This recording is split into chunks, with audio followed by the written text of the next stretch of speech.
booth ready. Tom, now you're leaving? He's just getting a donut.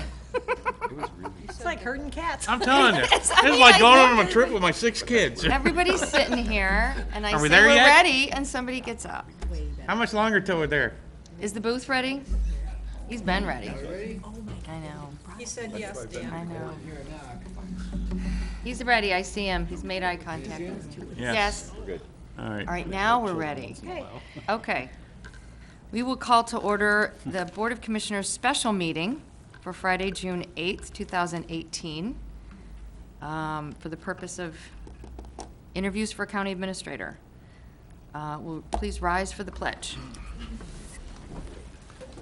Pledge allegiance to the flag of the United States of America and to the republic for which it stands, one nation, under God, indivisible, with liberty and justice for all. Okay, roll call, please, Bonnie. Wheelock, Yes, ma'am. Mayor, Here. Lathrop. Yep. Johnson, Present. Gorfulet. Here. Klaus, Here. Crawford. Here. Okay. We are going to do review of feedback, and then we'll have public comment. Okay.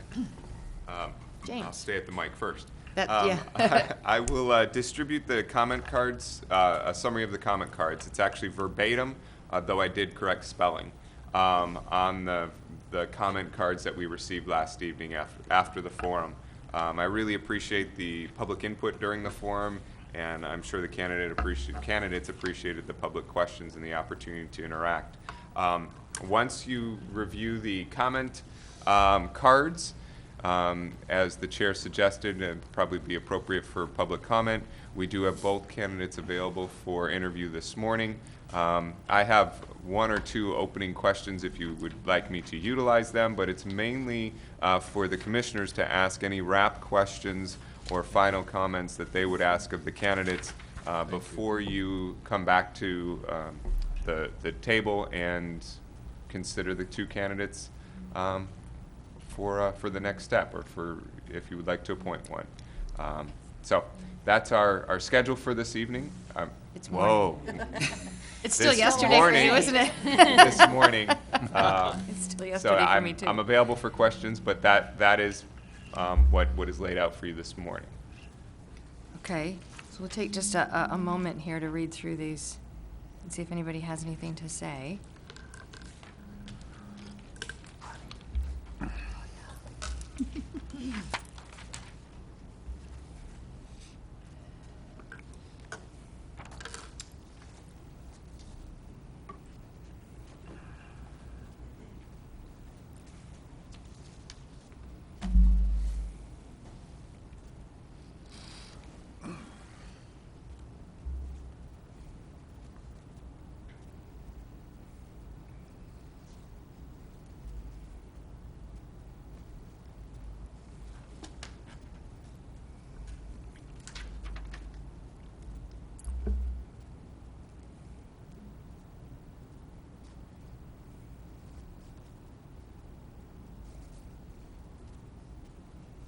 Any comments on the comments?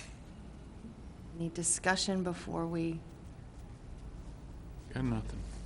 Beyond the fact that I appreciate them. I mean, Yes. I appreciated those who did come out. I Yes. frankly was hopeful that we would have a greater representation from across the community. I was We did- too. We did get some feedback or some comments from organizations within the community offering us advice on how we should do this process, but I didn't see a lot of participation from them when given the opportunity, so that was a little disappointing, but. Anybody else? No? Good to proceed? Proceed with public comment. Okay. Our chance for first public comment. Bonnie, will you read the rules for us?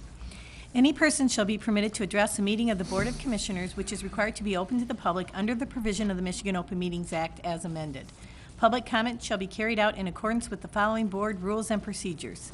A, any person wishing to address the board shall state his or her name and address. B, no person shall be allowed to speak more than once on the same matter, excluding time needed to answer commissioners' questions.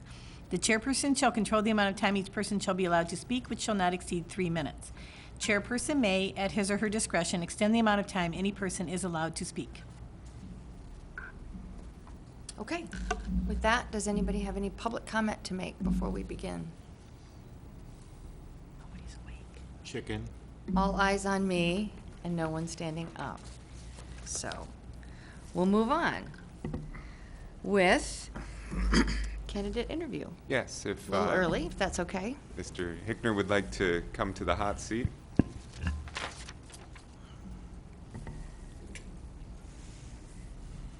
Good morning. Good morning.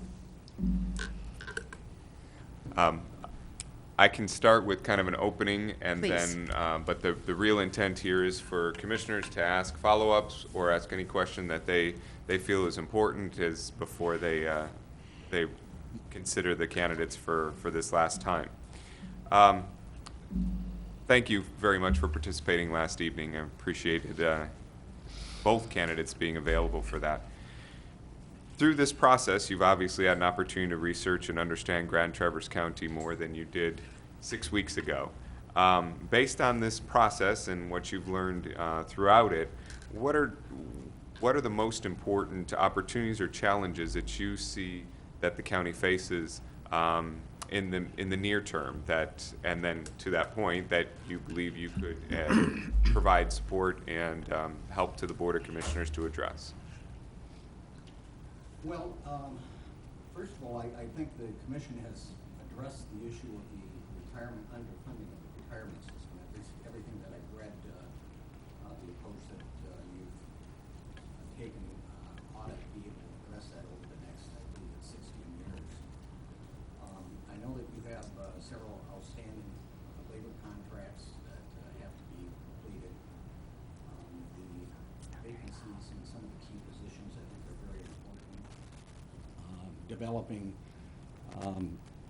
an increased level of trust and respect between the community and the county because of the challenges that you had to deal with and some of the controversy.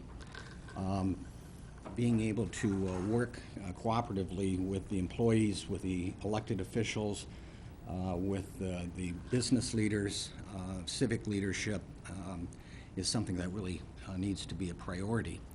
And I could have done a lot more research, because that's something that I get the position. One of the first things I'll do is the history of Grand Traverse County, and then go back and read as many minutes as I can going back for the last couple of years. And then I'll make it a point of talking with each of you to make sure that I've got a good sense of what individually you think we ought to be doing, as well as collectively as a Board of Commissioners. Who would like to go first? Tom, go ahead. Can you tell us a little, one of the things that's happening here is we have an EDC and we have a Brownfield redevelopment group too. And we just lost the person who was leading the Brownfield. She's now working for the Downtown Development Authority. So, and planning, we let our planning director go. He's at another firm now. He landed nicely at Networks Northwest. And the county, on this last meeting, we had a presentation from Networks Northwest about having a contract with them for all the necessary planning activities that we need to do as a county. And we ended up tabling that decision. So we're going to go back to it. But Networks Northwest offered us a contract to supply the services to make up for the difference of what we think meets the minimum, perhaps, of what we need to do as a county. What did they do in Bay County, as far as the EDC and the Brownfield and the planning? Well, we had Bay County does have an EDC. It has not been active for many years, and that's because we decided, the Board of Commissioners decided that it was more strategic, I guess, to work with Bay Future, which was the economic development organization in the county that is a coalition of both public and private sector individuals. As I mentioned, I think the first interview, the EDCs were originally created so that they could issue tax-exempt bonds, and should that need arise, you want to be able to have an EDC that's up and ready to go. When I looked at the website, there was some dated material on there, including the fact that there wasn't a lot of activity. Yeah, ours wasn't active for a long stretch. Yeah. No. But to the extent that we can find a viable mission that, I should say, a set of priorities that need to be implemented, I'd be very comfortable. Economic development and working with the business community is something that I not only enjoy, but I think it's very, very important. I had a conversation last night, just as an aside, right before dinner, with a woman that we were talking about this and that, and I asked her what she did, and she owned a small manufacturing company over by the airport. And I told her one of the things that I would make as a priority, in addition to doing my main job, was to get out and actually talk with the, smaller, the big business, General Motors, Dow Chemical. They don't have to have a lot of attention, but the smaller businesses do have to need to be paid attention to and worked with, because they've got a lot of issues. I have a lot of friends in Bay County who are small business owners, and it's always interesting and to get an earful because they can get very frustrated for understandable reasons. In terms of the brownfields, the county did not have a brownfield authority. The city of Bay City created one, and the commissioners decided that it was not necessary to be redundant. From what I can tell, there's a lot of activity that the Brownfield Authority can do. How to deal with it from a staffing standpoint would be something I'd have to do more research. I'm very comfortable with contracts with qualified firms if that's the best strategy, if it's cost effective and it'll produce results. Yeah, maybe I should also mention that we went to Networks Northwest to get advice on our planning, and we've gone to another firm to get advice for our brownfield. Yeah, and I think that there is, it's definitely one of the things I've learned over the years is to seek out feedback from other people, best practices. And there are some communities that do things better than others in different areas, and that's how you, there's nothing wrong with copying what others are doing if it's working. Yeah, one of the first things that this board voted on as far as brownfield was the Park Place redevelopment. So next to the Park Place Hotel this month, they're going to open for the first time, I believe, in their new convention center.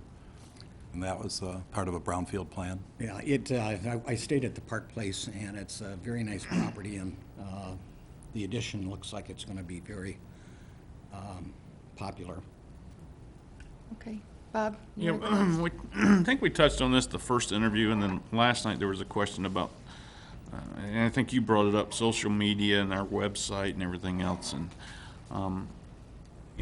I got to thinking more about it. I think this board really provided no direction on getting that where you would expect to see it, but because we've had a lot of other issues.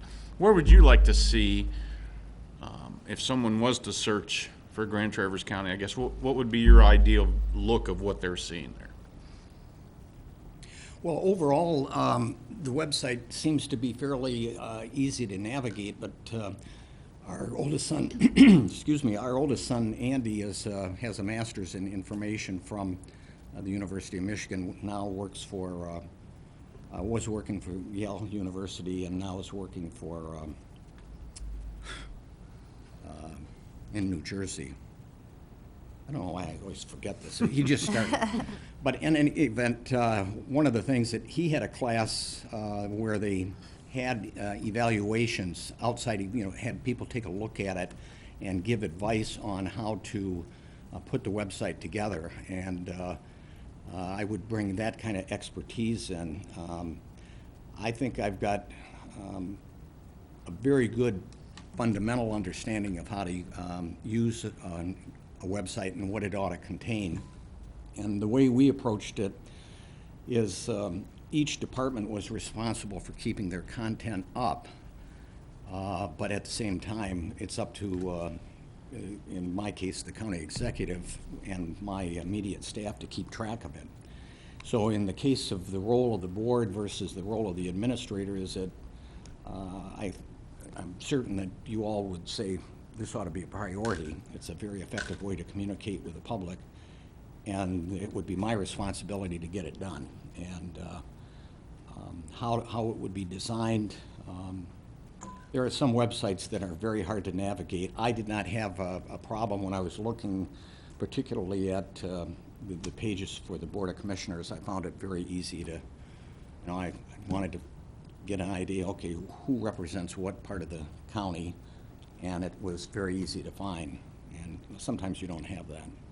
I know we talked, I think 2 or 3 years ago, when we were talking about results-based accounting, we wanted to have dashboards basically on there where we're at spending and everything else. And just, between our own infighting and all the other battles we had to do with pension obligation and everything else, it kind of, I think, fell by the wayside. So I know for me, I would like to see that come back, to see something so the citizens can click on the website and see what is our budget, what are we at this year, what's department spending, that kind of stuff. I'd just say that to the extent that there are weaknesses in the website, that's not the Board of Commissioners' fault. Yep. Well, Other than, Everything's our telling fault. staff that. no, we didn't give clear direction. We didn't, but again, we had other priorities at that point, and that just fell by the Yeah. wayside. So I think we own it too, so. Who else? Sonny? Well, I guess I have a couple. In your previous life, if you will, you were an elected county administrator who technically, as I understand it, even had veto power over the Board of Commissioners. Here, as a appointed or hired administrator, you will take all direction and authority will come from the Board of Commissioners. Talk to me about how you feel that's different. Well, the county executive as an elected position does have veto power. Under Act 139, you can have an appointed county executive, and that's the appointed executive system under Act 139 has certain advantages over the current underlying statute that governs county government that are non-Act 139. As far as I vetoed one measure, as I mentioned, I think the last time, which was a pay increase. There were issues over time that I did not agree with the Board of Commissioners, and I could have vetoed it, but I know how to count votes, and it's a waste of time to veto, and just if I want to be in the paper, because that's something a good day for me is not being in the newspaper. I came to believe, and I had a lot of respect for newspaper people, but in terms of the Board of Commissioners was very active and is very active in setting policies and parameters, and as county executive, I'm required to follow those personnel practices, budgetary practices. So there really is not a lot of difference between the two. What I think the unique situation that you have in terms of selection of this new position or this appointment of the administrator is that having been an elected official, I understand what it's like to be in your shoes, and having worked for the legislature, for the state senate, and for a senator, I understand the nuances and the challenges that you face, when you get a constituent calling you or you've got concerns that need to be addressed. And so I can relate to that. And I've always said, one of the reasons why I enjoyed county government is because it's really was not a political operation. I think you received a letter. We got the letter. Yeah. And I intentionally reached out to, I had a very good relationship with all of the commissioners, in the case of Vaughn B. Gick, who has been on the board a long time, is the lone Republican on the board. We've worked very well on improving services for veterans. The reason why is that he had served in Vietnam. He understood the needs and concerns of veterans, and so we, what I would do, I'm making this a longer answer than I need to, is that each commissioner has areas that are of higher priority than others. And to the extent that I know that a commissioner has an interest in the web pages, I would work with that commissioner in particular to help formulate it, and you got to have a go-to person to advance the issue. I was able to talk in commission meetings once recognized, and when there were we had lots of questions, I always had the other key department heads up. It'd be like right there. Actually, they were in the old jury box, so. That's appropriate. Yes. I thought it was a penalty box, but you know, it is what it is. I guess the other question I have, you mentioned your, as county administrator, you had an administrative staff. How do you see your needs for administrative staff per se?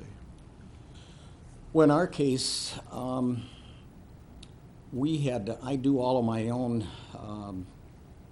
emails, and I went from remembering when there was no emails to what is going on today between texts and emails. And so I didn't have a direct support person doing any degree of support work, with the exception of my scheduling and some correspondence, if I put it in correspondence in writing. We had one receptionist who also really wasn't a receptionist, because he was the one that helped do our newsletters and helped keep track of what was going on with the web page. I relied heavily on individual department heads to get the work done, and did not spend a lot of time telling them what to do unless we were running into problems. If we had an issue that we had to deal with, we'd get together and sort out a strategy and then implement it. But I'd have to get a good understanding of what the current staffing situation is, and I don't have a good understanding of that at this point, in part because I was advised that it would be inappropriate to start making phone calls, because otherwise I would have. But I thought I'll cross that bridge when I get to it, if I get to it. Ron? Last night, you'd mentioned that you have connections in Lansing, know people in Lansing because you spent plenty of time there. Can you give us an example of in Bay County, how did that benefit Bay County with your people you know there?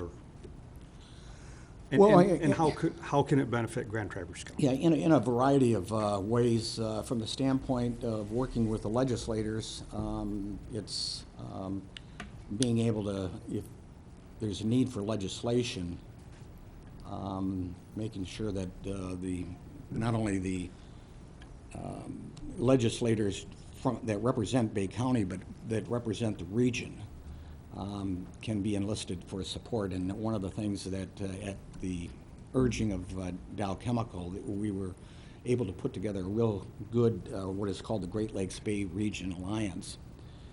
And so that would be one. today, probably one of the biggest issues in the community. We have 4 bridges that go up and down because of the river traffic from the freighters. And it's a real burden on the city in particular. And there's only 7 movable bridges in the state, and 4 of them are in Bay, and it runs up the money. As a result, the city puts a lot of money into the bridges, and the streets are in shambles. In terms of department heads, over the years I spent a lot of time on issues involving the Department of Environmental Quality. Environmental issues in the community, whether it be projects to improve water quality or to assist small business people that are having problems with the regulatory process, to intervene. The person who started out with Governor Snyder as the Director of Environmental Quality, I first met him when he was an aide to the Senate Agriculture Committee. And one of the things that I learned, it's amazing the number of people that I met starting in '75 that are still around. And as I've said to people that are getting involved in politics, don't ever treat somebody like,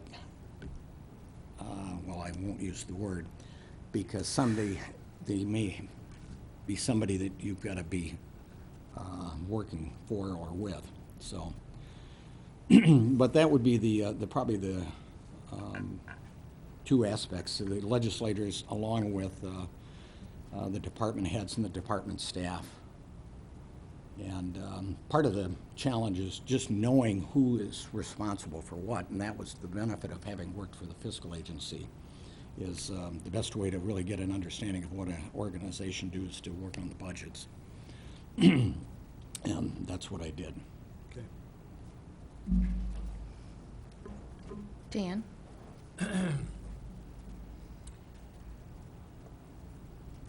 Should a county commissioner, how should he balance the needs of the citizens over the needs of the employees? What is the most important? How should we look at that? Should we be worried about employees, or should we be worried more about the citizens? Well, as elected officials, as commissioners, your responsibility is to the voters, the residents. The employees should be viewed as a resource and part of the team that to address the common issues of concern to the residents. As I've said several times, the most important thing in terms of employee relations is to follow the contract and to involve them. But there is also, there's a role of management, and I had a very good relationship with the bargaining units. But I also had a very good I made sure that I worked closely with the department heads, because they're fundamentally are the ones that are going to be held accountable for it. In my case, all of the department heads were not in a bargaining unit. That was something actually I insisted on.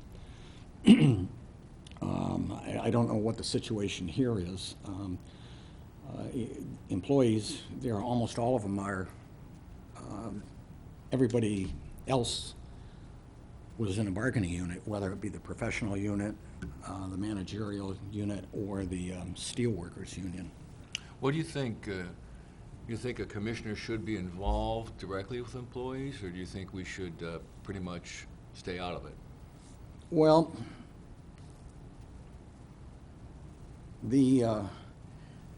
we had a policy that if a commissioner wanted information on a subject, that they didn't have to call my office directly, and then I would get the information for them. We had the policy that a commissioner could call a department head or a division manager and get the information they wanted, and as long as they kept me informed so I knew what was going on, it worked just fine. Other than that,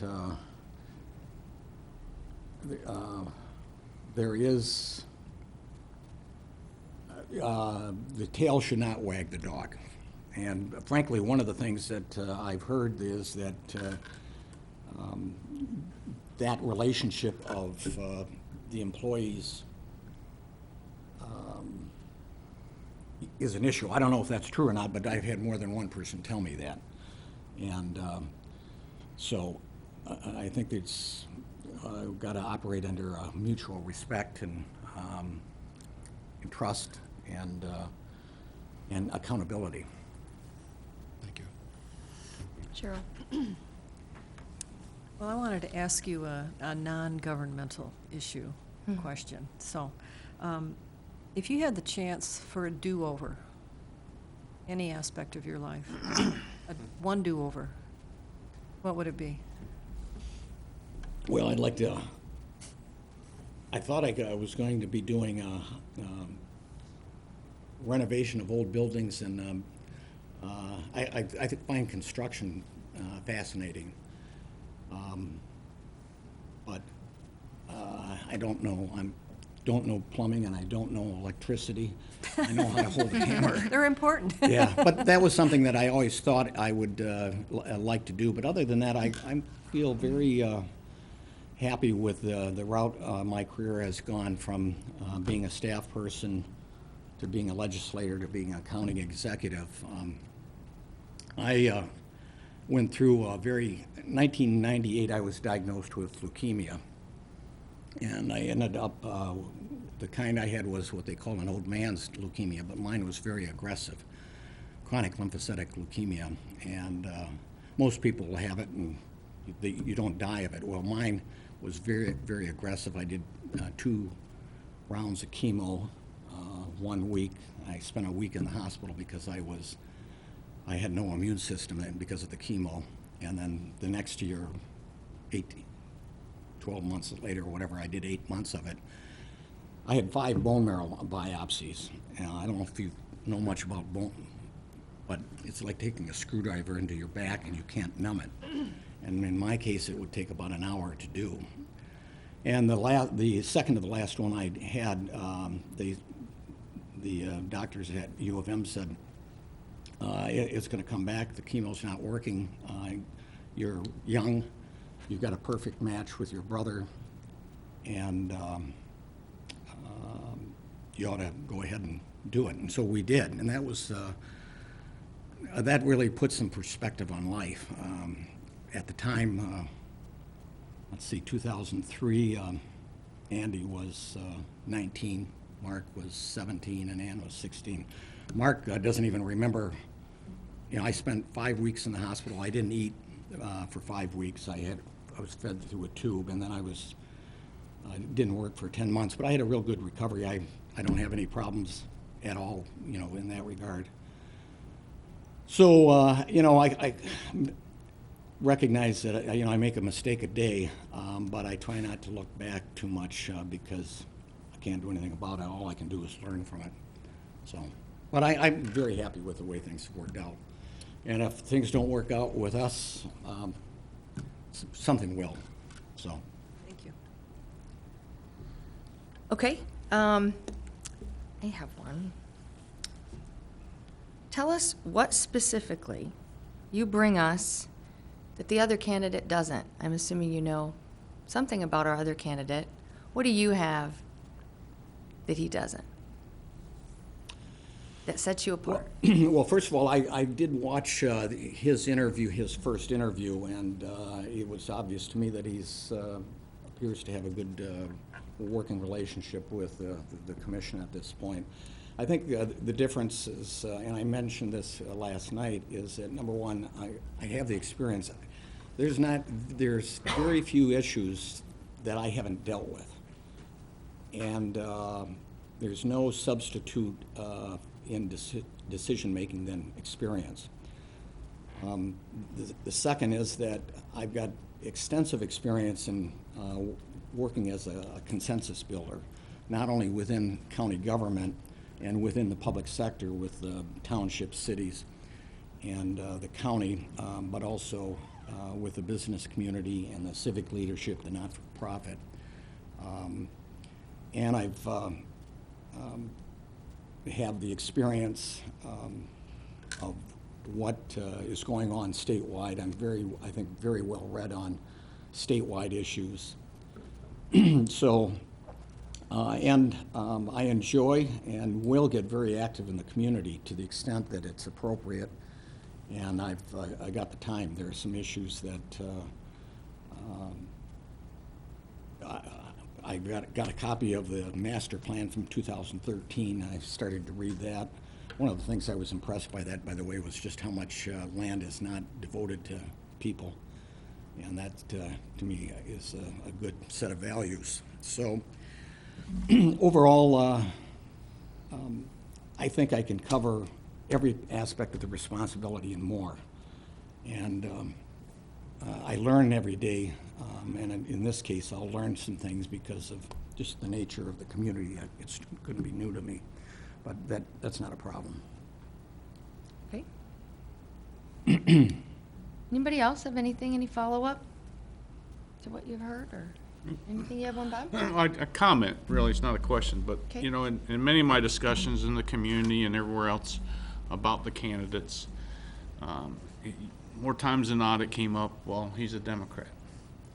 And what was amazing to me is I mentioned the fact that in none of these rounds, previous or this time, did anybody ever on their resume, or nor did we ask, what's your political affiliation? So I think it's just important to point out to the public that we're looking for the right person for the job. And I don't believe anybody here is saying, well, if he's not a Republican, since the majority is Republican, then it's off the table. So I just want to make sure everybody's aware that I'm pretty sure we all have an open mind in that regard, so. Well, if I could, Madam Chair, I appreciate that, and as I've said before, the job that I've had, I did not approach it as a Democrat-Republican, and as I said, I had a very good working relationship with all the board members, with the exception of one, that we had an issue. There's always one, isn't there? What are you looking to me for? Wait, Bob's leaving. I was at I'm a member of the Saginaw Bay Yacht Club. We don't own a boat, but we like to go there. Okay. Well, it's, our boat is sitting on the deck out there, and I ran into one of the former commissioners, Dennis Poyer, and I told him what was going on, and I said, Dennis, would you be willing to write a letter of recommendation? And he was very, very positive. At one point, I thought, well, I'll send you the names of all of the former commissioners who were Republicans, and I'm confident, whether it's a county commissioner or the chairperson of the Republican Party, I think that they would be very positive. And that's the way I've conducted myself. As I said, I had a very good working relationship in Lansing with both sides of the aisle, and on agriculture issues, which was my main committee that I chaired. It's not very many Democrats from Wayne County on the agriculture committee, and so. But in any event, I appreciate what you said, because I hope that is not an issue. And by the way, if that were to become, first of all, there is a code of ethics that says you can't be partisan. And second, I would expect, well, I would not, but you'd always have the option of firing me. But I don't expect that, I don't intend to let that Well, and happen. that was my point, is you work for the commission. Right. So no matter what happened, if they don't like it, there are options, and there's a discussion and a process to give you clear direction on what the board would like to see, so. Thank you. Anybody else? Any follow-up or anything? Can we take a brief Well, break? thank you. We're going to, thank you. Yeah, if I look a Tom. little tired, I was really wound up last night, I have to tell you. I I'm think I sure. got to sleep sometime around after 2 o'clock. You Me asked the too. question of, going backwards. I was thinking of all the experiences I've had in life, and this has got to be in the top 5, career-wise and everything, so. Good. Otherwise, thank you. Thank you, Tom. Thank you, Tom. Might as well take the break So- till 9. Yeah, let's take a break till 9. That was going to be Nate's interview time anyway, so we can, yeah. Great. All right, so we'll be back at 9. Oh, righty, righty.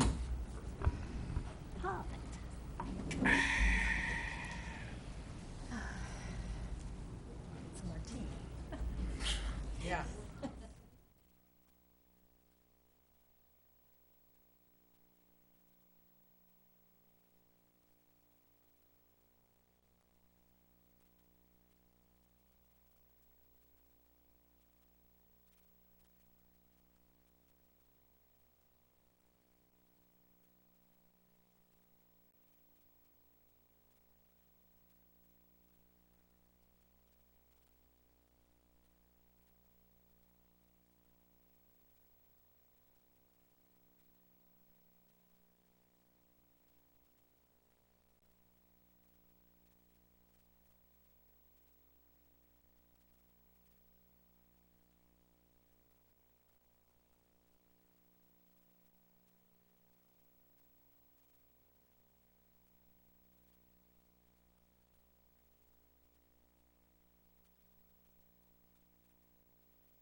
Could be. We're in class very much. Where's on you? In class early and we don't even go far for lunch. One day they brought lunch in. Well, I know, cholesterol is people. So there's no break. As much as you go, let's not talk about county stuff. I mean, still. Well, that's the one, Because these are because people from all across the that's the only nation and have commonality different for a lot of opinions. people you have, so you're gonna talk about that, so. And so, you get home at 11 o'clock at night, and yeah, I got shows up to get home. Yeah, one night I got 11 at night. As a, But all the way up there.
Sitting right here since 9 o'clock, waiting on you. Okay, we took a little extra time. Okay. Nate, would you like to come up and join us? Absolutely. And James will start us off, right? Yes. Okay, thank you. Welcome. Good morning. Good morning. Long time no see. Yeah. Seems like we live What, here. 12 hours? Has it been 12? Yeah. Nate, thank you very much for taking time last evening and participating in the public forum. Appreciated your time and your participation throughout this process. I'll start with just an opening question, but then the purpose of this is mainly for the commissioners to be able to ask their final questions before they deliberate among themselves at the conclusion of this process. So the first question I have for you is, as you are aware and as you've experienced here in your time with the county, the board has an election every 2 years, and the board that hires the county administrator isn't necessarily the board that it will forever work for. How would you approach the potential and frequent change among county commissioners going forward, assuming you're in the position? Well, it's the administrator's job to implement the board's policy and what the board wants to do.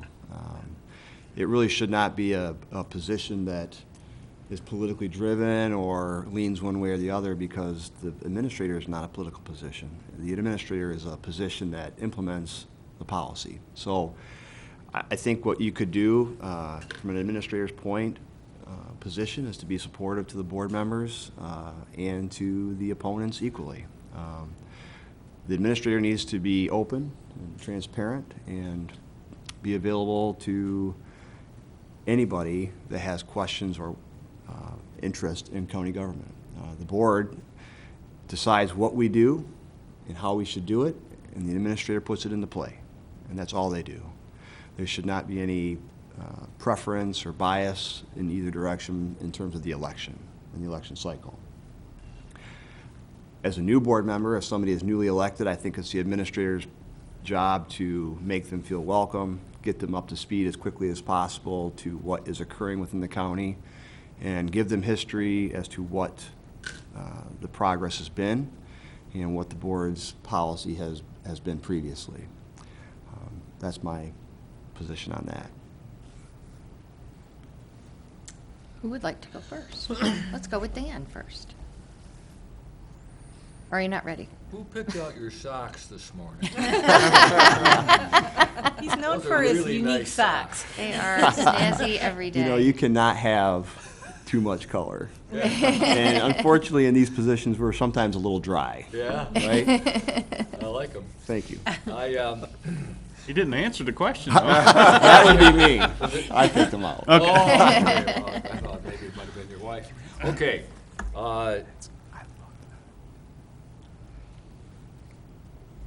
What's your advice for a commissioner? Do you think a commissioner should be more concerned about the citizens or more concerned about the employees? And the second half of that question is, do you think commissioners should be dealing directly with employees? Your first concern should be the citizens. Your first concern should be doing what's right for the county, the citizens and the visitors to the county. It shouldn't be focused on anything but that. When it comes to the employees, you have to understand that the employees are your most valuable asset. We talk a lot about pension debt and OPEB and the financial situation that the county is facing currently, but those are financial assets, and it's very important that we maintain those financial assets and we stay in a healthy environment. But your employees are the people that are doing your work for you day to day, and they are the most valuable asset. You have to be responsible, however, to the citizens and the community first. Thank you. You're welcome. Thank you.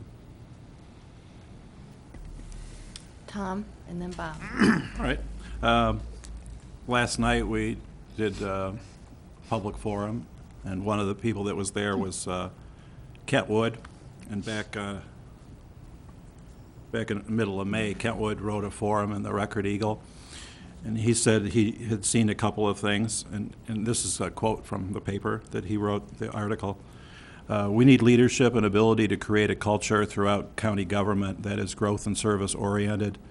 And then second, he says, we need to enhance and improve communication between county commissioners, county staff, especially with the public. So it's sort of another view, a little bit of what Dr. Lathrop just said. You know, what's the county commissioner side of it? But this is the administrator side of it.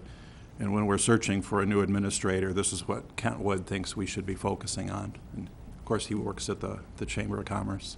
Okay. So what do you think about that? Our culture, growth, service-oriented, and also, how communication is done from the administrator to the county commissioners, the county staff, and the public too.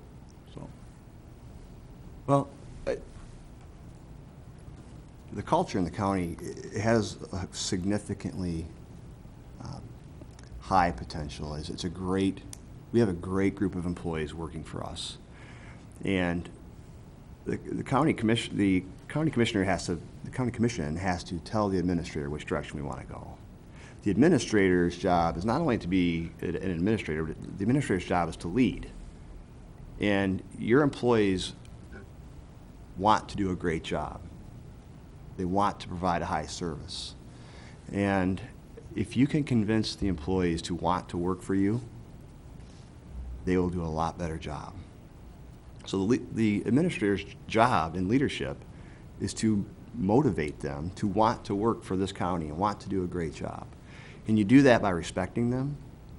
You do that by listening to them, appreciating the job they are doing, and encouraging them to do a great job on a day-to-day basis. People should not fear their leaders, because when the employees fear their leaders, they shelter in place. And you don't want them sheltering in place. You want them out doing the job they're paid to do. And I think we have that culture here now. I think we need to improve communication between the board and the employees. And you do that by getting out and walking around and meeting your administrator or your department heads. You meet the employees. You hear what they're doing on a day-to-day basis. You ask them what they need to do a better job, and you try to get it to them if it's within reason. I think that Mr. Wood is right on. I think that we need to improve the culture, and we need to improve the communication, but it's well within our reach. Bob? What would you see as your first one or two top priorities, should you get this position, that you want to tackle right away? The first thing I would do is go back and meet with each department, meet with their department heads and their managers to see what is the current status, where they're at right now, what they have, what projects they have lying out there, what things they need to accomplish whatever they have on their plate currently. Kind of like a SWOT analysis at this point, see where we're strong, see where we're weak, what are our opportunities.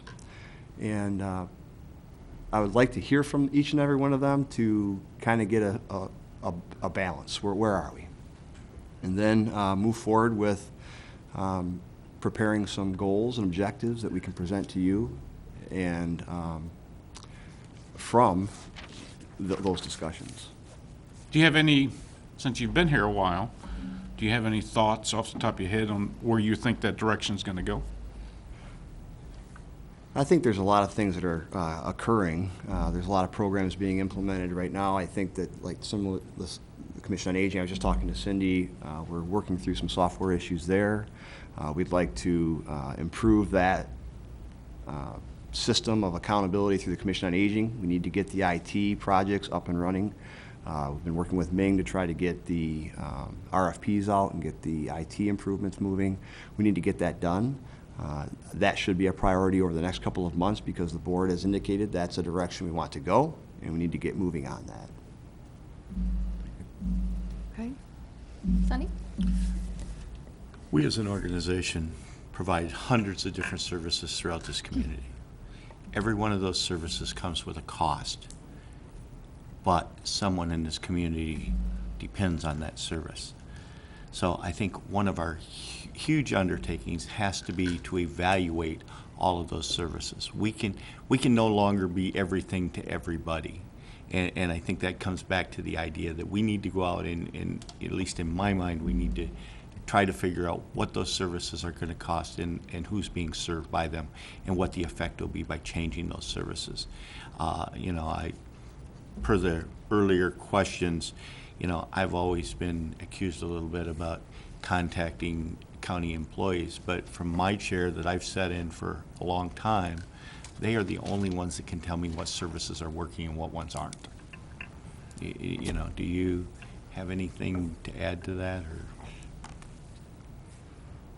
Or? I think that a commissioner talking to a county employee, I think that's all right. As long as the commissioner does not expect that that employee is going to reply directly to that commissioner without getting approval for a change in service, without the approval from their supervisor. I think it's critical that the supervisor knows what the county employee is doing, and the supervisor knows that the commissioner is asking a question, because if the supervisor doesn't know the commissioner is asking a question, there's a communication breakdown. And that takes away the ability of the supervisor to have an impact directly in a relationship with the commissioner. I think it's critical that the communication be known between the commissioner and either the department head or the supervisor prior to it occurring with an employee. If you came to me and asked me what's going on in the jail, I'm going to refer you to somebody else, and because I don't have the day-to-day knowledge of what's going on inside the jail. I think that's important for the department heads and the supervisors to be comfortable enough to say, I don't know something, please go talk to somebody else who should know the answer to that question. As the undersheriff, you basically have day-to-day oversight of pretty much 50% of the county employees. You're involved in the negotiations of 5 of the labor contracts. Talk to me about how that's went for you. I've loved it. I've had a great time. The last 16 years, like you said, I supervise 125 employees, and each employee has a need. Each employee has an ability, something unique to them. And it's been a great opportunity for me to work with those folks. You know that we manage a third of the county's budget, $14 million on an annual basis. And we've done that very successfully. Contract negotiations are what they are. And when you can sit across the table from an employee and talk to them about what they feel they need, and hear what they feel they need, and then try to accommodate that if at all possible. It sometimes can be difficult, but I think if you enter into that discussion openly and with good faith, the process works very well. It's pretty typical for an employee to want to feather their bed in contract negotiations. And it's important for the negotiator to say, what is important, what's our number one thing that we need to accomplish through this negotiation process? And from the county's perspective, you need to know what you want to give up for that, or what you can give up for that one need, and you need to go after that. And sometimes that means you have to accommodate an employee's request through collective bargaining. That's the nature of that beast. We've been very successful at the sheriff's office through contract negotiations, and I think we've only been to arbitration one time for a contract. We've gone through some mediations previously, but those have always worked out to our favor. Ron, I'm good at this point. you're good at this At point? this point, yeah. Okay. Cheryl? Nate, when do you think that commissioners should be notified about emergent issues? And how would you assure that we would know about county issues or problems before the media knows? You should be notified as soon as possible. Depending on the emergency, the public may know well before even we know, thanks to social media and technology today. It seems like everybody knows everything automatically. But as soon as I would get information about an emergent issue and was able to process that and figure out what is needed to satisfy or mitigate the emergency, you should be notified. At least the chairman of the board, if not each and every one of you through an email or phone call. I think it's important that you know before the media knows. I think it's important that we have the opportunity to talk. But again, that sometimes is not always the case. Okay. I'll ask the same one that I asked the other gentleman. Tell us what specifically you bring to us that the other candidate doesn't. What do you have that he doesn't?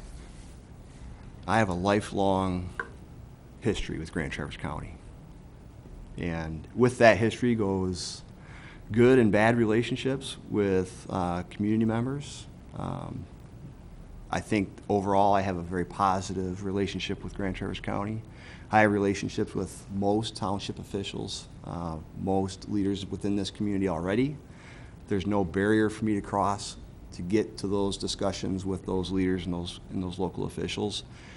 I have served this county with pride for the last 26 years, not only in the sheriff's office, but I've been with the Village of Kingsley as a board member, learning how to work with the board and work as a board member and solving local issues. I've served in other capacities in this county as well. I serve as a softball coach as an example. I love coaching. It's a great thing for me to do. I enjoy that very much, and it's been an honor to do it. I have a local connection and history that the other candidate does not have. And I can hit the ground running and work through issues with local officials very quickly and very rapidly. I don't need a lot of startup time for this job. I've been doing this current job now since January 24th, I think, is the board meeting we spoke at about the interim position. And I've got a pretty good handle on the current problems that we have. And I'm not going to have a lot of startup time to keep moving forward. And I wear really cool socks. Yes, you do. I always look forward to coming in the morning and seeing what your socks look like. I think I sometimes I joke and kid, but I think humor has to be, you have to have a sense of humor. We do so many things in government that are serious business, and we have serious problems to deal with and serious issues to face. You have to be able to talk to people and have a relationship with each commissioner one-on-one that's different than the other, and appreciate where you stand with them, as well as the local community members. I have that. I have good relationships with you. I have good relationships with the community members. Not that Mr. Hickner could not have that, but I have it now. Okay. Anybody follow-up questions or anything else? Okay. That was really, Sonny's got I think, easy. Easy. Well, there were some good questions Wait, last Sonny night. has Last another night was a comment. different You know, story. there were some real good questions, and, you know, we learned a lot more last night. So really, I didn't come in here with a lot of questions for either candidate, quite frankly. Sonny, did you have another You comment? know, and you and I have spoken privately, one of the struggles for me with this process and you as the candidate is the fact that, at least in my mind, I had pictured that you were going to be the next sheriff in Grand Traverse County. So the struggle for me is because of my connection with that organization, I'm struggling with what your exodus from there is. And then also, you know, will you continue to serve in Kingsley, or will you probably leave that?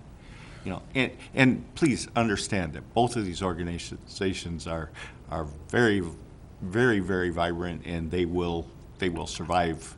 You know, I don't want the struggle for me in my brain has been to make sure that I'm not holding back the most qualified candidate because I like what he's doing where he's at.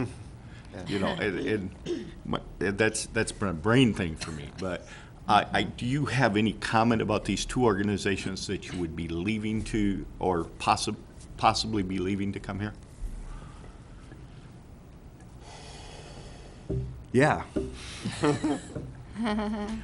Do you want to share them or no? Yeah, I can do that. It's going Up to to take a you. moment. There's a spider on the table. It's distracting me. There it is. Sonny, I've done it for 26 years. I poured my heart and soul into it. Absolutely. I know that. And I always wanted to be the sheriff. This opportunity came. I can't help that. It was good timing for me. Maybe bad timing for the sheriff's department. Maybe, right? I have to take the opportunities that come when they come. The opportunity to serve is a great thing. I've been a servant my entire life. So how can I look at the opportunity to serve at a higher level and not take the chance? The Village of Kingsley, I can't do that and do this. I think that the lawyers would disagree with that. So that's an easy fix, unfortunately, for me, to leave what I've done for 13 years. But I think the law is pretty clear. And I do think that serving here will satisfy a calling.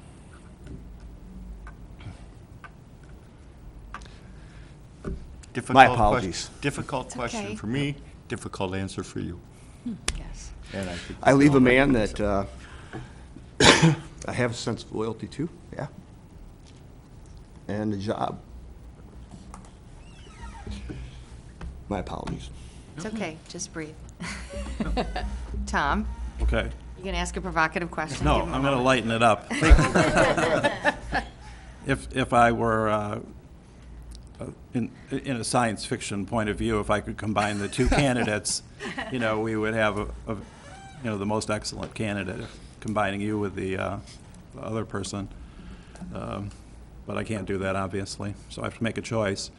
But is there anything from last night that you want to go back to that was part of that forum, the public forum? I shared with James earlier, that was a very unique experience. And I've been through some crazy stuff. And I was sharing with my wife last night that, you know, I've been in some pretty intense moments, privately and publicly, and that was a very interesting experience. It was uncomfortable, but I can't tell you how much I appreciated the interaction with the community, and I think we should do that more often. I think we should engage the public and have them come in and meet with us and do that more often. Because how great is it to answer questions point blank with somebody who's sitting there asking it? You don't often get that opportunity. Thank you. Thank you. No, both of you did a great job last night, because I was thinking the same thing as you up there. I would hate to be in that position, because you don't know what you're gonna be asked. You've been in that position. I have been. We As a have. candidate, you're in that But position it's- every time you go it to is a vote. tough situation, but you both did a wonderful job last night, so. Thank you. Thank you. Okay. We are going to take a short break. Thank you My- very thank you. much for Thank you putting very much for yourself that. out there for all of this. Thank you. We are going to take a break until 25 minutes to 10, 9:35, 7 minutes. Collect your thoughts and come back ready to make a decision or to talk about it. Let's get with it.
let's go with that. I would move that Grand Traverse County move forward with hiring Nate Alger as the Grand Traverse County Administrator. And I believe Dan had his finger up really fast I want to second that. and is wholeheartedly. heartily Yeah. seconding that. Okay, moved by Commissioner Wheelock, supported by Commissioner Lathrop, to offer the position of County Administrator to Nate Alger. Discussion, Sunny. Well, I think both of these candidates are very qualified. They bring different qualifications. Every candidate that comes into Grand Traverse County in this position is going to have a learning curve. You know, Mr. Hinkler is going to come and he's going to have to learn about Grand Traverse County. Nate Alger is going to have to learn about life outside of Grand Traverse County, if you will, and the connections. But at least in my mind, my first priority is what's best for Grand Traverse County, not necessarily where Grand Traverse County sits in the state of Michigan. And I think we need stability and we need longevity. And, you know, I keep struggling back with the first question that I asked Mr. Hinkler in the first interview is I want longevity and stability. I want an administrator that will be here for 10 years. And when I asked him if he was that man, and his response was 10 years is a long time. Now, we all know that we could elect 7 new county commissioners in November, and in January, they could not like this decision that we have here. But I think, you know, our best chance coming out of this process, and I certainly recognize the process, and I think James for his help with this process. I think we had a better process this time than we did the last time, by far. And I certainly think our best opportunity to get longevity and stability that this organization needs is with Nate Alger. Dan? As a physician, of course, we all think about facts and things, you know, knowledge, but I also pay attention to my hunches, my intuition. I think that's a form of intelligence because it brings into account things you've forgotten, things that are subconscious. And, you know, when I saw Nate here, sitting there talking to us, it's my gut that he's the best guy. He has so many great qualities. One of his greatest qualities is his complete honesty. If he told a lie, his tongue would snap. I trust Nate. And I think he has a lot of experience that qualifies him to be a good administrator. I think the greatest thing, it's Nate, the person we get. I think he'll be very good for this county, for its citizens and its employees. And he will be able to launch us into the future quite well. And I think he'll respect and follow the board's direction. Huh? When this process first started, I told the Record Eagle that I did not want a county employee, period. So I've been, in my mind, trying to stick to that. And Nate come along. He's been a great administrator, interim administrator, and he's going to do us a great job if we do appoint him. Okay. Bob, we'll just go around the room. I guess I'll be to start the other side. I don't, Nate's doing a great job, but I don't think he's ready yet. We as a board, when we looked at all the applicants, there were several that had the same qualifications as Nate that we chose not to even bring in to interview.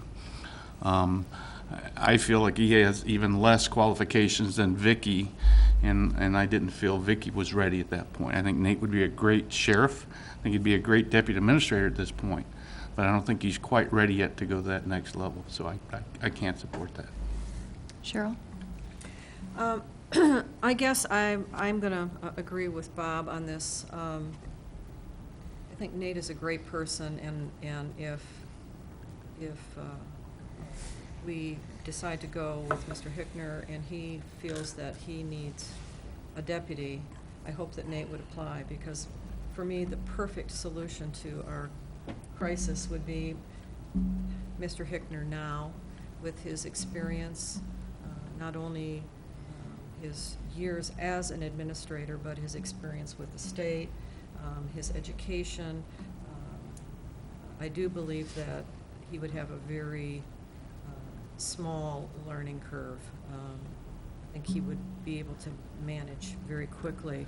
And I think that Nate would be the perfect person to be second in command, and in 8 years, 10 years, whenever, he would be ready, and it would just be the perfect marriage. And and I can't predict that that would happen, because obviously, if we hired Mr. Hickner, we don't know who he would select, because of course we said we're not going to make that choice, right? We're not going to do that.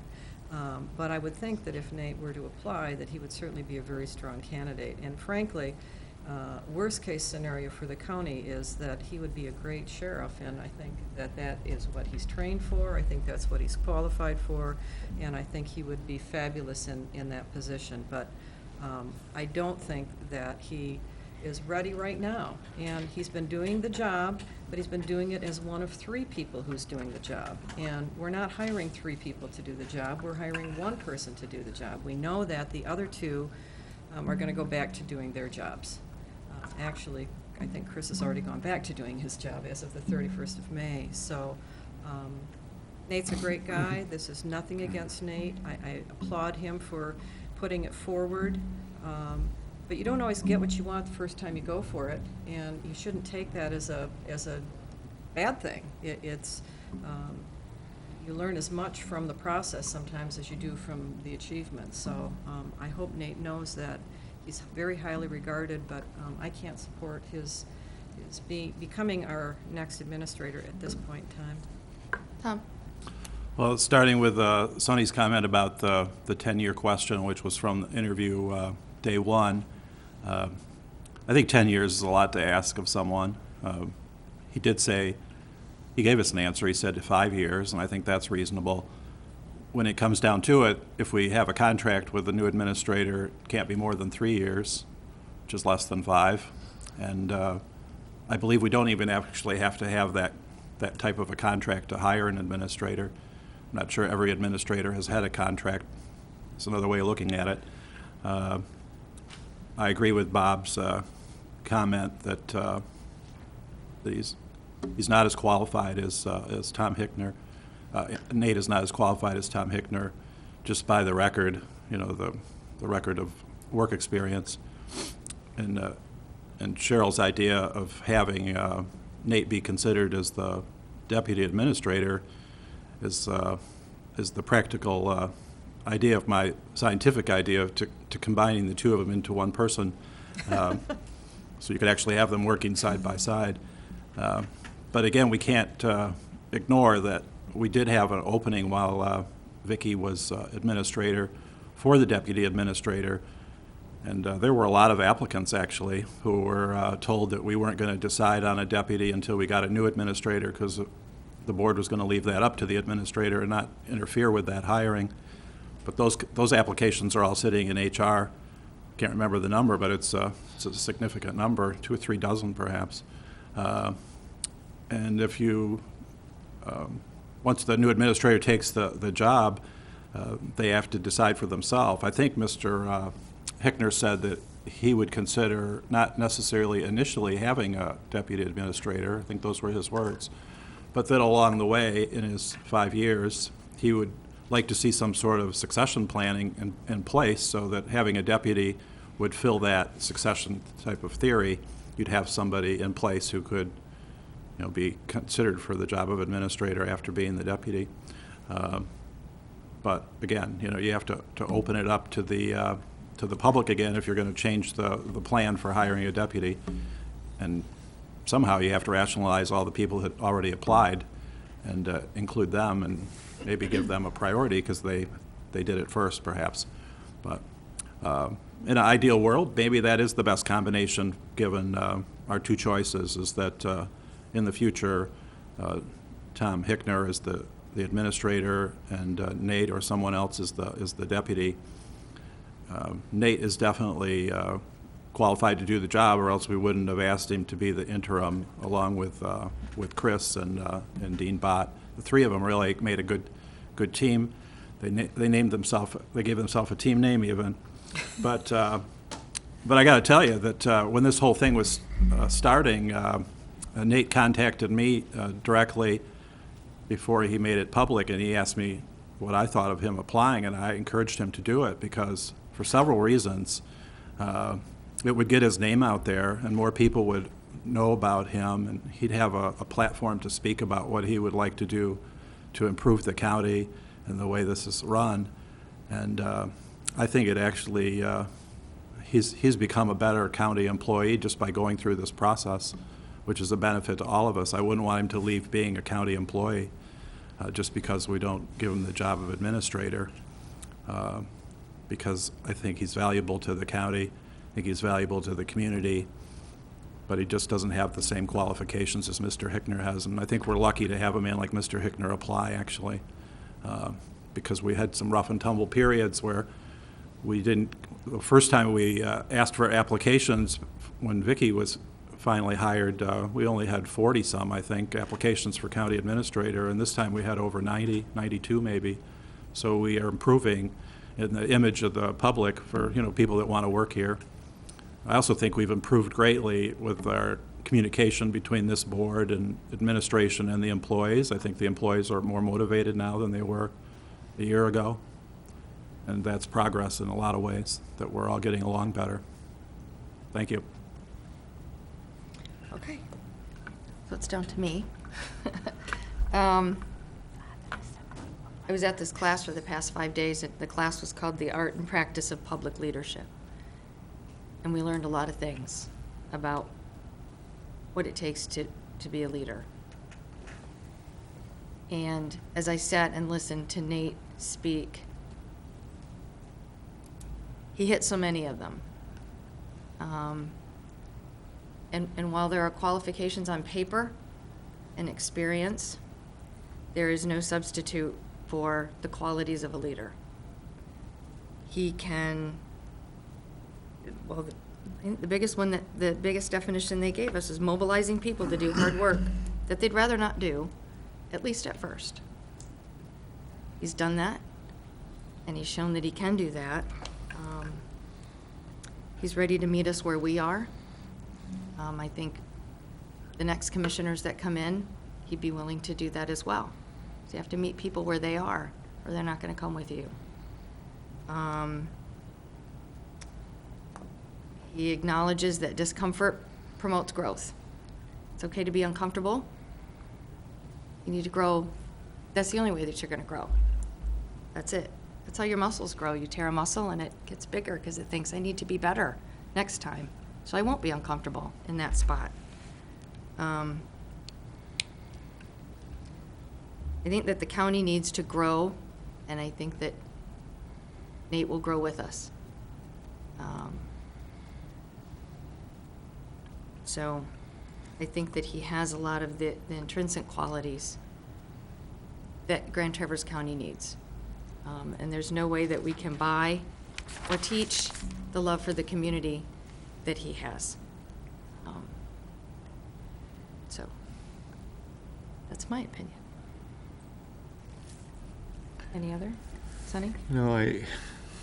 Over the years, I've hired, in my other work, in my other life, hundreds of employees. I hire employees that have all kinds of certifications and training and anything else that can't begin to do the job that I hire them to do. I can hire someone who may not have the experience, certainly doesn't have the book learning, the training, the certifications, that has a genuine desire to do the job, that becomes some of the best employees I've ever had. And what I've seen through this process is Nate's compassion for this community and his desire to make it better.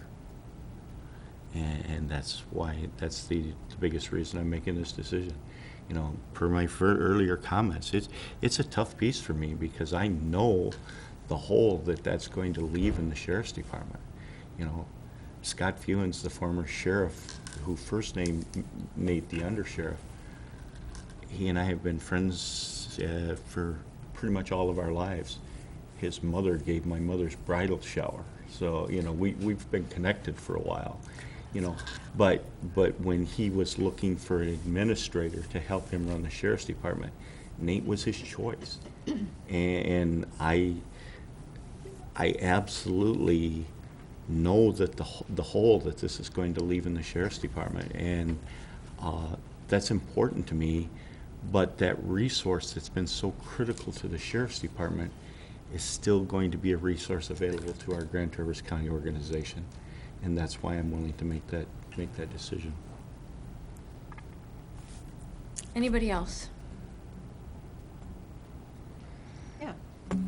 I guess I would just add, you know, we spent a fair amount of time putting together a job description and putting together what we were looking for in candidates. And, you know, when we first met and went through the 90-some applicants, we used that grid to kind of, you know, decide who we were going to invite. And frankly, Nate didn't meet the grid. I mean, you all know he didn't meet the grid. He was invited because it was a courtesy invite, because he had stepped up and had said he would step in and help us out along with the others in our time of need. You know, in retrospect, we probably should have invited the other 4 or 5 law enforcement candidates who had better experience than Nate did and looked at them. You know, it's really ironic to me that we set ourselves the task this time of having a more above-board, extensive, you know, detailed evaluation and process, and it comes down to emotion.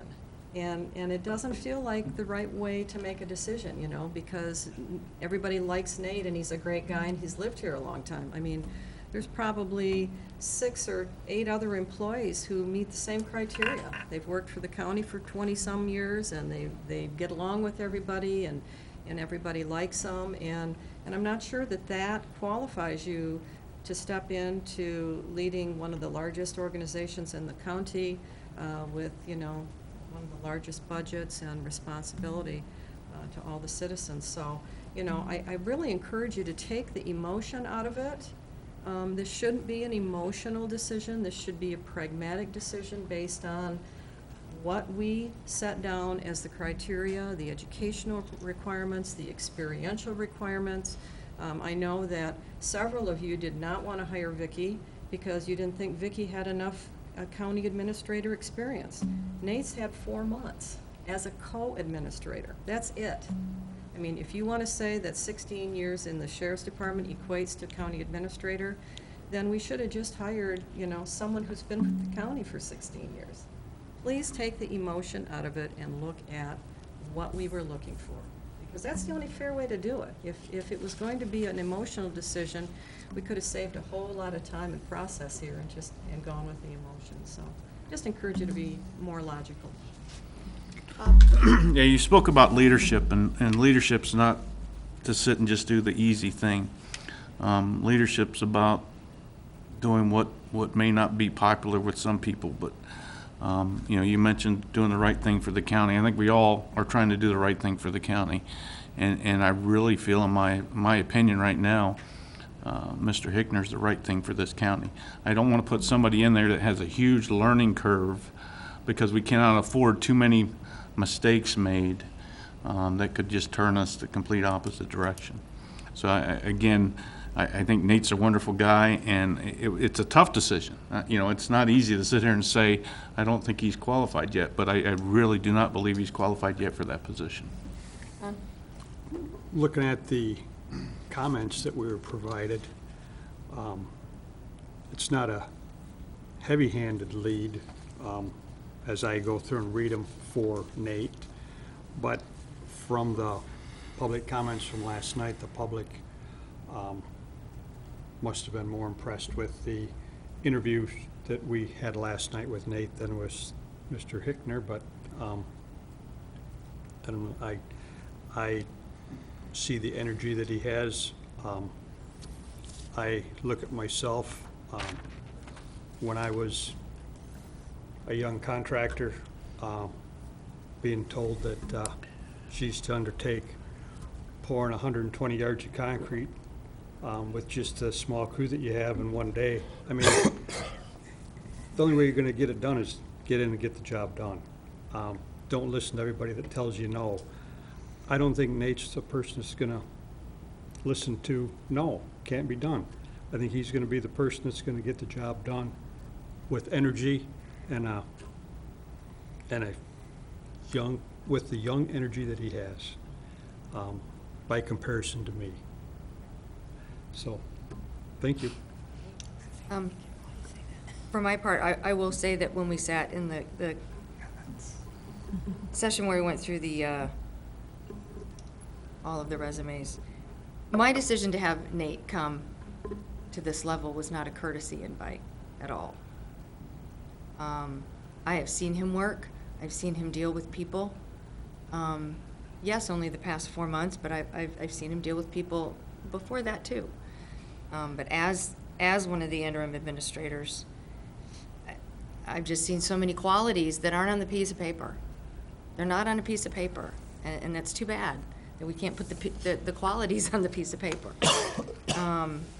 But they are the qualities that I want. They're the qualities that I, in my mind, we talked about. The qualities that we want that administrator to have. And qualities and qualifications are very different. And I just can't give up some of the qualities that come with Nate for the qualifications that come with Mr. Hickner. So that those qualifications can be learned. Comment? Yes. As far as the citizen comments, 1, 2, 3, 4, 5, 6, 7, 8, 9, there's 11 comments. Mr. Hickner isn't from the community. I'm guessing that the chances that there were friends and supporters of Nate in the audience were significantly greater for Mr. Alger than they were for Mr. Hickner. So I think he probably had a little advantage there. And the comments were pretty even accounting for that. As far as the qualities of the person, again, there's where the lack of perspective comes in, because if you were to go to Bay City and talk to the people who've worked with Mr. Hickner, you would probably find many of the qualities that you're attributing to Nate are present in Bay City. You've had the advantage of seeing Nate in his environment and knowing about that. You haven't had that advantage of seeing Mr. Hickner in his environment. Now, we did get some letters of reference, or a letter of reference, and heard from some other people, very favorable, very positive about, his consensus building, and, I mean, he's been elected and re-elected and served in that position for many, many years. One would presume he's thought of highly, or that wouldn't have continued to be the case. So, it's really not a fair comparison, because, again, I think that there's too much emotion connected with Nate, and not enough logic. And so I don't think doesn't sound like anybody's going to change their mind, so we might as well vote. But I'm sorry to hear that this is not a logic decision, in my opinion. Tom? Yeah, my last comment before voting would be that, when we started the process, I was really hopeful that we could all be united and have a 7-0 vote, and I don't feel that's what's going to happen. It's my guess. Because when we hired Vicki, we had a 5-2 vote, I think. 4-3. 4-3, sorry. And I didn't think that was a good idea, because when you hire somebody, it's a good idea that everybody's united. I mean, if we hadn't hired Vicki, we would have had to start over again, essentially, because the other candidate that we had picked before that backed out of the process. So I didn't really see the point in voting against Vicki. Didn't see it at all. And I thought that sort of tarnished the relationship as well.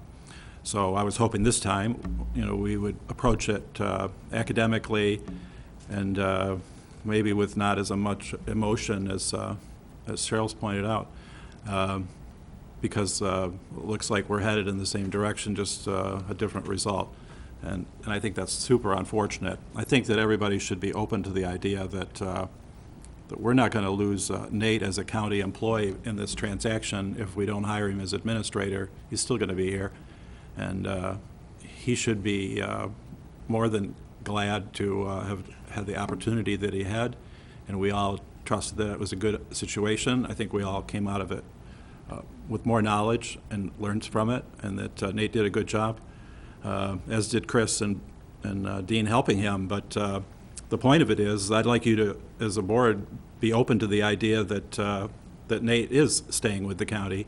He does have a job, that we still benefit by his experience, and that if he would like, he could apply for the job of deputy if the new administrator chooses to have a deputy. And I think we'd have the best of both worlds, having both of these gentlemen leading the county rather than one or the other. And that's a future possibility. It depends on Mr. Hickner, if we hired him, whether he would choose to hire a deputy right away. But I think he would see, just like we do, that the combination of the two of them would be the best of all choices possible. Okay. I just want to make a comment, because I had hoped that we would be more unanimous also, kind of see where this is leading. But I do want to say that even after Vicky, I feel like that once she was elected, the board did fully support her. And I want the public to be aware that even if this is 4-3, we're fully going to support whoever we elect as the new administrator. So it's, don't reflect that as we're not going to help them at all. So, we have a process. It'd be nice to be unanimous, but, we had a process. So. All good? Bonnie, roll call vote, please. This is a vote to Offer hire Nate Alger. Alger, yes. And then we're going to, after we vote on this, we're going to talk about the next steps in the process. Mayor, No. Lathrop, Yes. Johnson, No. Gorfulet, No. Klaus, Yes. Wheelock, Yes. Crawford. Yes. Motion passes. Okay. So, moving forward, last time, I was Failed. told, thank you, Bob. I was given the authority in the original motion last time to negotiate a contract, and then when we came back, nobody liked what I did. So, I am not going to do it alone this time. So we would need a committee of 3 to negotiate an acceptable contract. I've already spoken to Bob Cooney, and he's going to help us do that.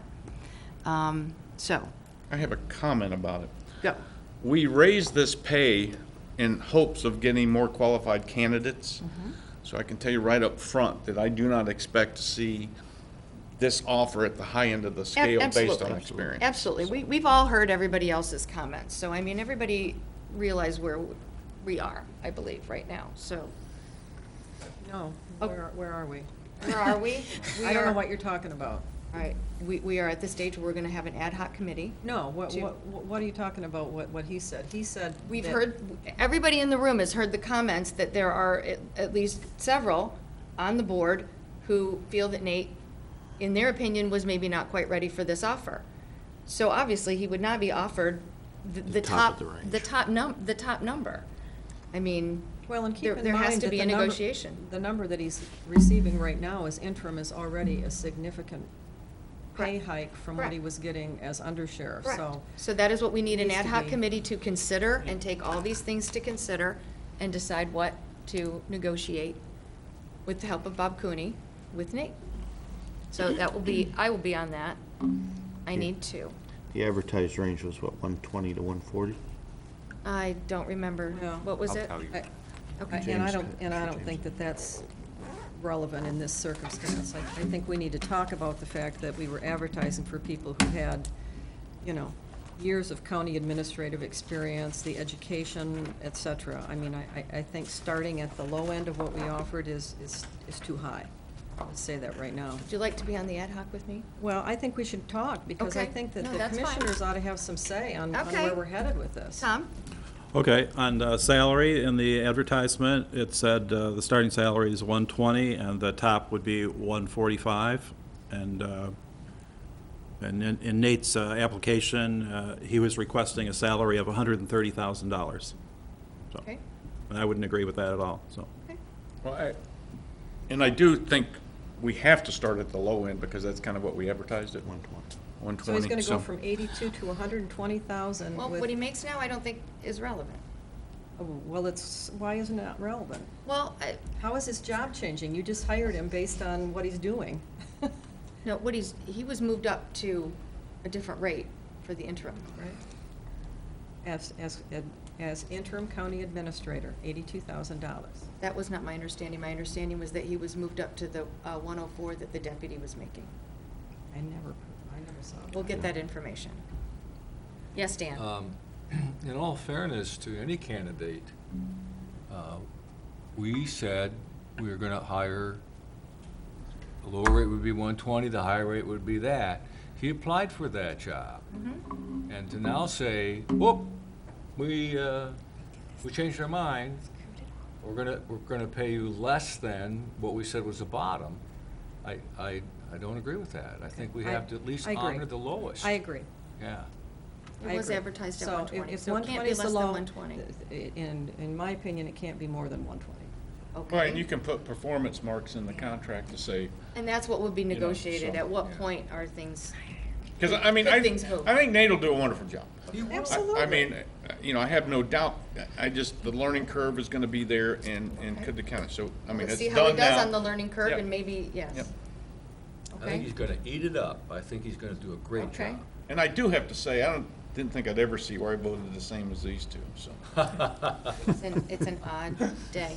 Do we You're just, obviously heading downhill. so you know what, do we Downhill. just wanna say that we're gonna offer the 120 and then have a little committee to work through the other details, or is that the biggest detail that we needed to work out? Yeah. That's the biggest one? I think just the starting for that is my opinion. I can be on the ad hoc if no one How else about is you on. do a motion to that, too, so that you Well, agree to hold on. the amount? So that so do we want to just say that the salary will be offered at that rate? And Well- then No, the you only. have to No. negotiate. You have to You have to negotiate. negotiate. And I All right, again, I so think. you want to be on there? I think you need to set up some markers to say if he does hit this, Okay. either in evaluations or So whatever, that we if you can. have those in mind, then you can be on that committee with me? And Well, who that's the else? problem, is my time, but, No, Yeah. I'm just saying that performance markers have to be tied to time. yes, yeah.